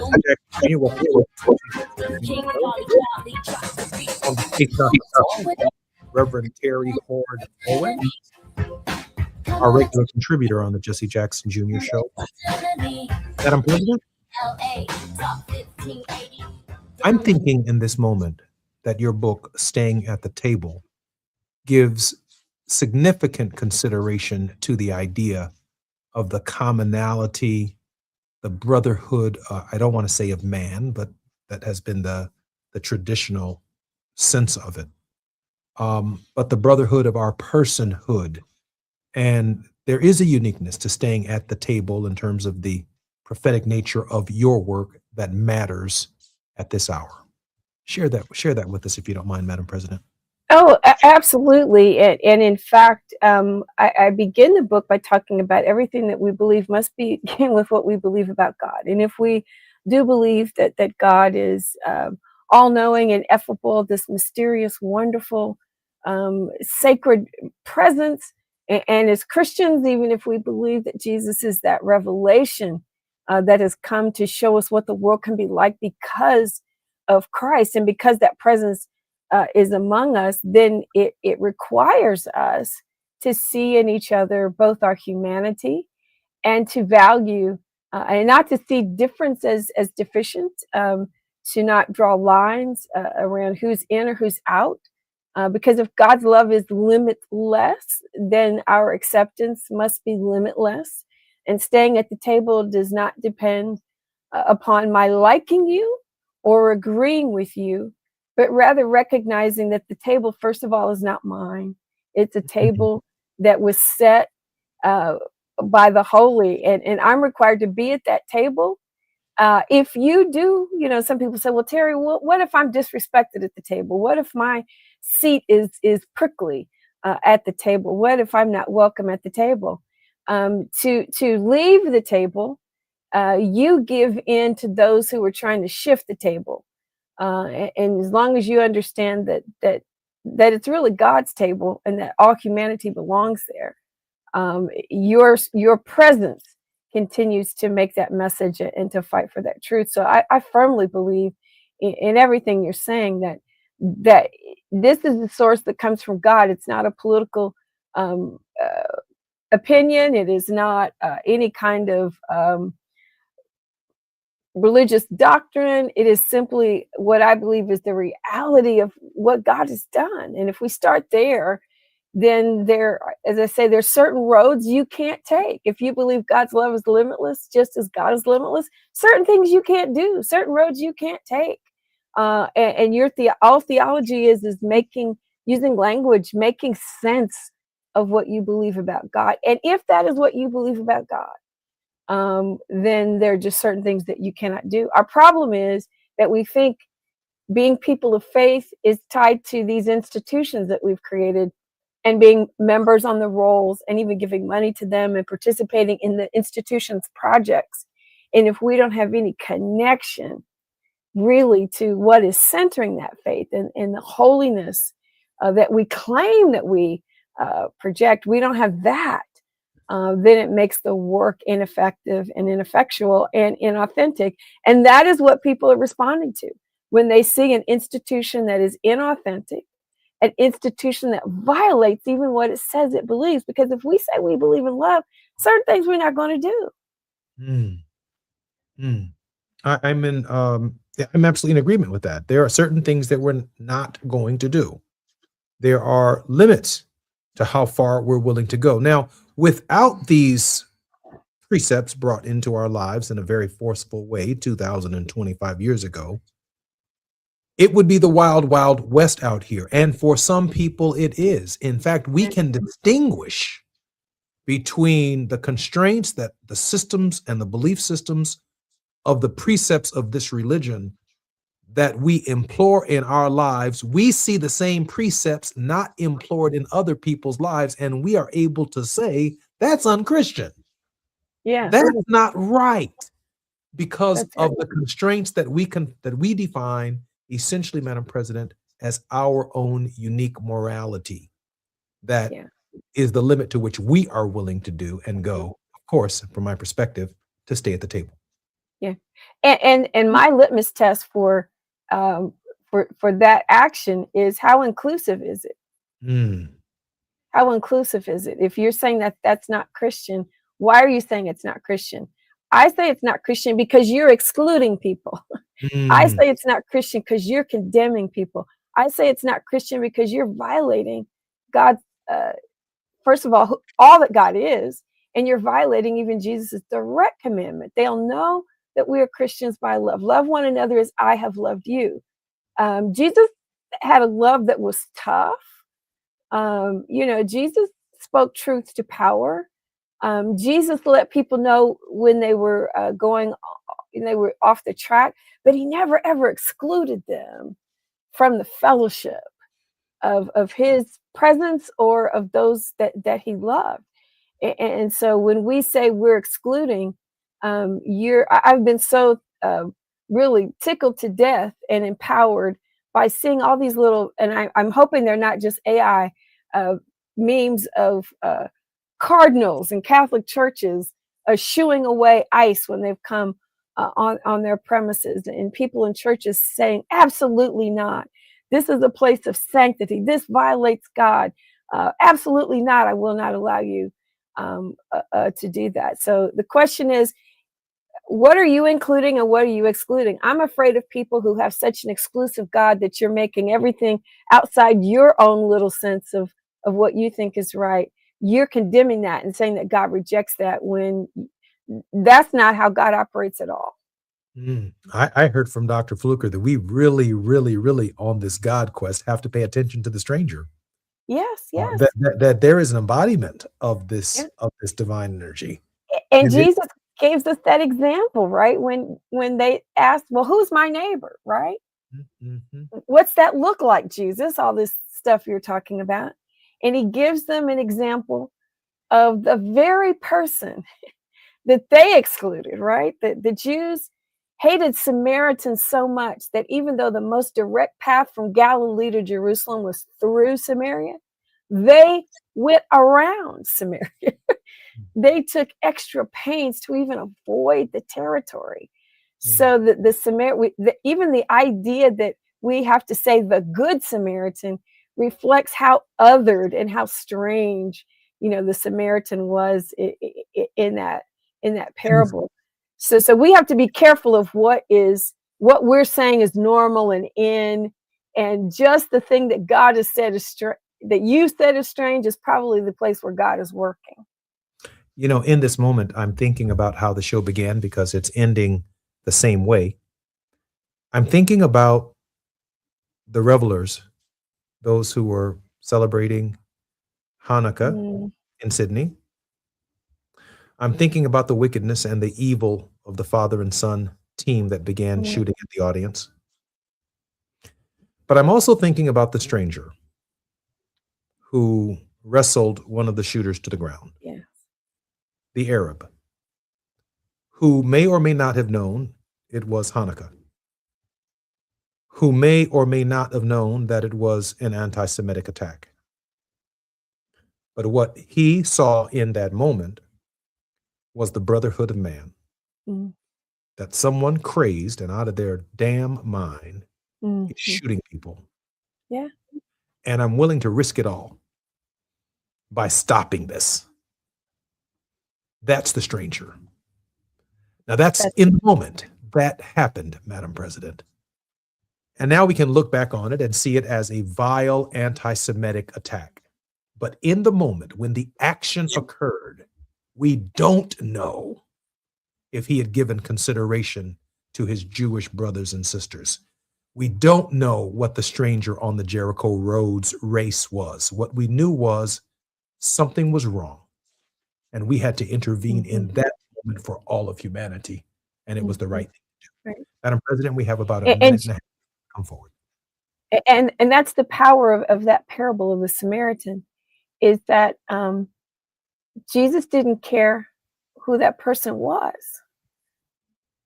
He said that good that he did reflected the way in which Jesus wanted us to treat our neighbors. And I think that's a powerful thing. And when people can see that we can embrace not only the good that you do, but I don't care what language you speak, what your home nationality is, what religion you practice. My faith, my morality extends so far because I believe God extends that far, and that I'm not the one who limits whom God loves. And so I'm grateful for that stranger. And I believe we could write a parable about him, no matter who he is or what his background, that would affirm what he was doing is the way of Jesus. I'm Jesse Jackson Jr. You're listening to The Faith Not to Fall with Reverend Terry Hord Owen. She is one of our greatest contributors on KBLA Talk 1580. Reverend Owens, thank you for joining us this Monday on The Faith Not to Fall. Thank you. It's been a rich couple of hours. Appreciate you. Look forward to seeing you next week. I'm Jesse Jackson Jr. More on KBLA Talk 1580 when we come forward. KBLA 80 Santa Monica.